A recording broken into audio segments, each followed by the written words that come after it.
Hi നമസ്കാരം. Book ട്യൂബിൻ്റെ പുതിയൊരു വീഡിയോയിലേക്ക് എല്ലാവർക്കും സ്വാഗതം. ഈ വീഡിയോ എന്ന് പറഞ്ഞാൽ നമ്മുടെ SSLC വാല്യുവേഷൻ തുടക്കം മുതൽ റിസൾട്ട് പബ്ലിഷ് ചെയ്യുന്നവരെയുള്ള കാര്യങ്ങളെക്കുറിച്ചിട്ടുള്ളൊരു വീഡിയോ ആണ്. അപ്പോൾ കുറേ ആൾക്കാർ ചോദിക്കുന്നുണ്ട് ഇതിൻ്റെ സോഴ്സ് എന്താണെന്നൊക്കെ. അതൊക്കെ അറിയാവുന്ന സോഴ്സുകളിൽ നിന്ന് തന്നെ അന്വേഷിച്ചറിഞ്ഞ കാര്യങ്ങൾ, സത്യസന്ധമായ കാര്യങ്ങളാണ് ഈ വീഡിയോയിൽ പറയുന്നത്. അപ്പോൾ നമ്മളെല്ലാവരും SSLC എക്സാം എഴുതുന്നതും റിസൾട്ട് വരുന്നതൊക്കെ മാത്രമേ അറിയാനുള്ളൂ. അതിനിടയിൽ കുറേ പ്രോസസ്സിങ് നടക്കുന്നുണ്ട്. അപ്പോൾ അതൊക്കെ എങ്ങനെയാണെന്ന് ഞാൻ നിങ്ങൾക്ക് മനസ്സിലാക്കി തരാം. ആദ്യമായിട്ട് നമ്മൾ SSLC എക്സാം എഴുതി കഴിഞ്ഞതിന് ശേഷം ആ പേപ്പറുകൾ ടീച്ചേഴ്സ് കളക്ട് ചെയ്ത് പോസ്റ്റിൽ അയക്കുന്നു. ഓരോ സെൻറ്ററുകളിലേക്കാണ് ഇത് പോകുന്നത്. 2 ഘട്ടങ്ങളിലായിട്ടാണ് വാല്യുവേഷൻ നടക്കുന്നത്. ഇപ്പം നമ്മുടെ ഈ 2 ഘട്ടങ്ങളിലായിട്ടാണ് വാല്യുവേഷൻ നടക്കുന്നത്. നമ്മുടെ ഈ വർഷത്തെ പരീക്ഷയുടെ നോക്കിയാൽ ആദ്യത്തെ ഘട്ടം വാല്യുവേഷൻ്റെ ആദ്യ ഘട്ടം ഏപ്രിൽ 11 അവസാനിച്ചു. ഇനി രണ്ടാമത്തെ ഘട്ടം തുടങ്ങി കഴിഞ്ഞു. അത് ഈ മാസം 26 അവസാനിക്കും. അപ്പം ഏകദേശം 95% പേപ്പറുകൾ നോക്കിക്കഴിഞ്ഞെന്നാണ് അറിയാൻ കഴിയുന്നത്. കാരണം ഇനി 2 ദിവസം കൂടിയേ നമ്മുടെ വാല്യുവേഷൻ ഉണ്ടാവുള്ളൂ. 26-ാം തീയതി വാല്യുവേഷൻ എല്ലാം അവസാനിക്കുകയാണ്. അപ്പോൾ നിങ്ങൾക്കൊരു അവയർനെസ് തരാൻ വേണ്ടിയിട്ട്, അല്ലെങ്കിൽ നിങ്ങൾക്ക് ഇതൊന്നും അറിഞ്ഞിരിക്കുന്നത് നല്ലതാണ്. എന്തൊക്കെ പ്രോസസ്സിലൂടെയാണ് നമ്മളിങ്ങനെ വാല്യുവേഷൻ കടന്നു പോകുന്നതെന്ന് ഒട്ടുമിക്ക കുട്ടികൾക്കും പാരൻസിനും ആർക്കും അറിയാൻ സാധ്യതയില്ലാത്തൊരു കാര്യമാണ്. അപ്പോൾ ഇപ്പോൾ ഈ ചില കുട്ടികൾ ചോദിക്കുന്നുണ്ട്, ഒരു വിഷയം നോക്കി തീർന്നിട്ടാണോ അടുത്ത വിഷയം നോക്കുന്നത്, അത് എല്ലാ വിഷയങ്ങളും ഒരുമിച്ചിരുന്നാണോ നോക്കുന്നത് എന്നൊക്കെ ചോദിക്കും.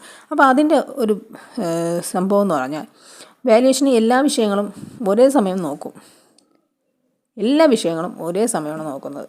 നമ്മുടെ കേരളത്തിൽ ഏകദേശം 70 സെൻറ്ററുകളായിട്ടാണ് ഈ വാല്യുവേഷൻ നടന്നുകൊണ്ടിരിക്കുന്നത്. അതായത് ഏകദേശം 70 സെൻറ്ററുകളിലായിട്ട് വാല്യുവേഷൻ നടന്നുകൊണ്ടിരിക്കുകയാണ്. ഇപ്പോൾ ഒരു ജില്ലയിൽ നമുക്ക് നോക്കുകയാണെങ്കിൽ 8ഓളം സെൻറ്ററുകളുണ്ട്. ഇപ്പോൾ നമ്മുടെ കൊല്ലം ജില്ലയിൽ തിരുവനന്തപുരമൊക്കെ 7-8 സെൻറ്ററുകൾ അവിടെയുണ്ട്. അപ്പോൾ അവിടെ ഒരേ സമയം വാല്യുവേഷൻ, പല സബ്ജക്റ്റിൻ്റെ വാല്യുവേഷൻ നടന്നുകൊണ്ടിരിക്കും. പക്ഷേ ഒരു സെൻറ്ററിലെ 3 വിഷയങ്ങളുടെ വാല്യുവേഷൻ മാത്രമേ നടക്കുകയുള്ളൂ കേട്ടോ.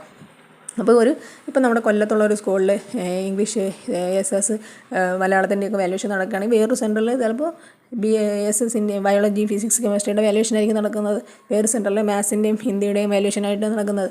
അപ്പോൾ അങ്ങനെയാണ് ഒരു വാല്യുവേഷൻ സെൻറ്ററിലെന്ന് പറയുമ്പോൾ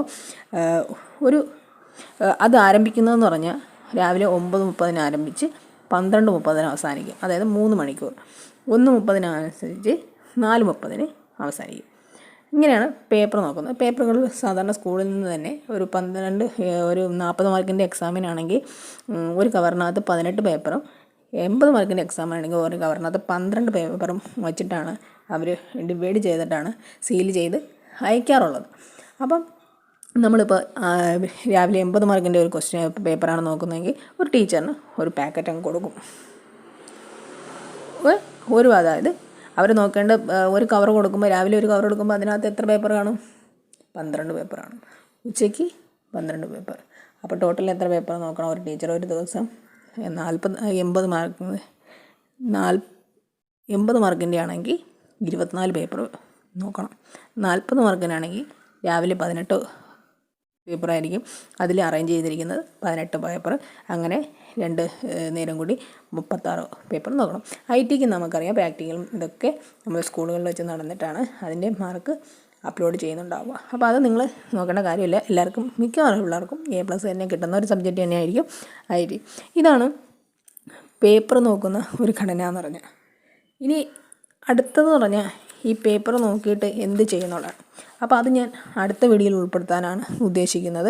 ഈ വീഡിയോ നിങ്ങൾക്ക് ഉപകാരപ്രദമായി തോന്നിയെങ്കിൽ ഈ ചാനൽ ഇപ്പോൾ തന്നെ സബ്സ്ക്രൈബ് ചെയ്യൂ, like, share. Okay, thank you.